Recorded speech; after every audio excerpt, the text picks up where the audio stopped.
actually take away my Twitter account because I tweeted this right before the game on Saturday. Steve, I think it's time we talk about Adam Fox, right? We've been hyping it up all episode, and I think it's really the most necessary conversation to have on the podcast today. These were Adam Fox's numbers before he got injured. Um, Without Adam Fox, Vince Mercogliano reported today the New York Rangers are going to run a 5-man forward group as the power play unit. Some folks thought that it might be Scott Morrow getting an opportunity. I didn't think so because he didn't really even get much playing time to begin with. In 2019-20, he split time with Tony DeAngelo on the point. When DeAngelo left, it was Adam Fox's quarterback position. And from that point forward, Adam Fox has been the go-to player. Adam Fox had one long-term injury in his entire career. I say it all the time, beat the dead horse on this because I got to ask him the question. I said, Adam Fox, have you ever been injured long-term in your entire hockey career? He said no. This is now the second time he has a long-term injury. He was placed on LTIR. He'll be out for 24 days and 10 games minimum, which is the month of December. He'll probably be back before the new year. Overall, it's going to affect the power play. It's going to affect the defensive group that really doesn't have offense outside of Fox. Now, have I been impressed with some of Carson Soucy's play to turn defense into offense? Yes, I've been very impressed by him.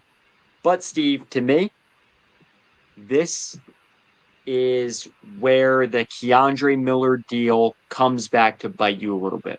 Gavrikov, to me, proved that he was the right move. But, over signing Keandre Miller, that is.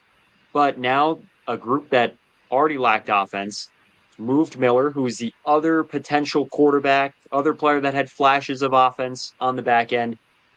And this right now is going to be the biggest challenge for the Rangers to overcome. Adam Fox is their number one D. He's their number one offensive defenseman. And I don't think the sum of this defensive group's parts come close to what Fox brings down. Gavrikov's been all right, but that's when he's with Fox. He's been really good on the offensive side of the puck too, surprisingly. But overall, I think that you're right, Steve.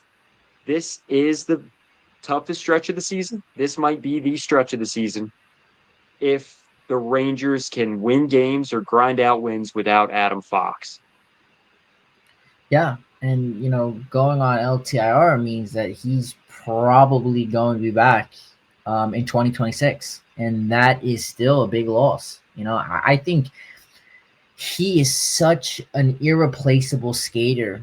If you look at all the players that the Rangers have on this team, I mean, Fox has got to be with either the number one or number two skater that really is irreplaceable. I mean, even if you take out, Panarin or JT Miller out of this lineup, Fox I still think is a bigger loss, and I think it's going to make this very difficult getting the playoffs.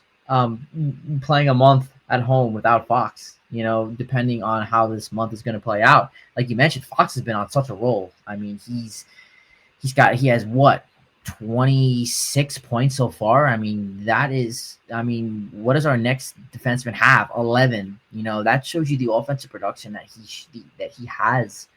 And I know that he was tied for the most assists in the league alongside McCarr, and his absence now is going to really leave a giant hole in this defensive corps, because now you need to replace, like you said, your number one power play quarterback, a player who's averaged more than 70 points in the last few years, and also most importantly for me this is a defenseman who's averaging 25 minutes a game. So now you're gonna have to replace that. And now you got all these back-to-back coming up, back-to-back games.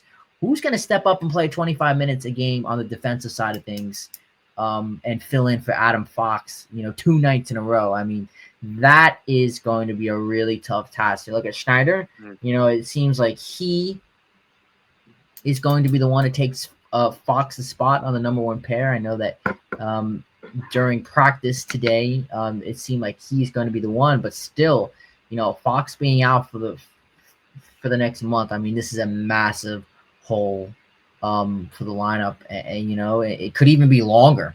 He might, and the thing about Fox is that we've seen this in previous years. He's not the same player when he comes back from injury. You know, he looks slow. He doesn't look like himself. So that's something I sit here and I worry about. But this is a really big hole, man. This is a problem, especially with home games coming up against tough opponents. Colorado, Vegas, teams that swarm you. Your defense has to be on their best games. It's going to be tough. This is going to be tough. Do you have confidence? Oh, I think by not directly saying anything at all, I'm on the fence. That's for sure.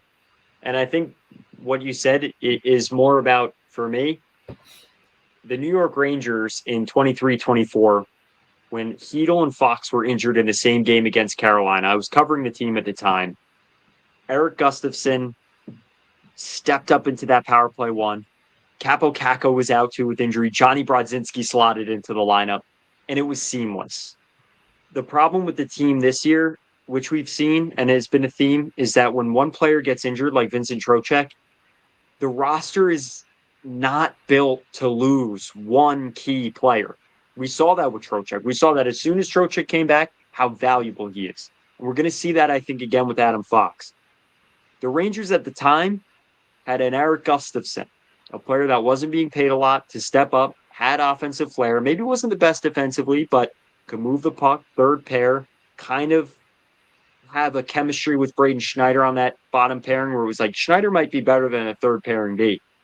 But Eric Gustafson can move the puck. He can play make at the blue line when they're in the offensive end. Braden Schneider is more responsible in the defensive end. So that's kind of the chemistry they had, right? The Rangers don't have that. I can't imagine where they're going to get the offense from, because I think Gavrikov, his great offense that we've seen so far is the result of his partner, Adam Fox. And certainly he's jumped into the fray. I don't want to take any credit away from Gavrikov here, but he's not going to generate 20 assists, right? Like, you can't replace Adam Fox in that respect. The problem is, the Avalanche lose Makar, there's Taves. And Taves isn't Makar, but he can substitute and at least give the team some sense of a glue on the back end, especially when you talk about power play, when you talk about offense from the blue line, zone breakouts. So, yeah, Steve, are you confident? No, I'm not. I'm with you. I am a little optimistic with Schneider. I think he's handled an increased role with more penalty killing and power play time already this season, and I think he's a player that I think, definitely in recent years, that I think has an opportunity. I think to show that he's capable of more.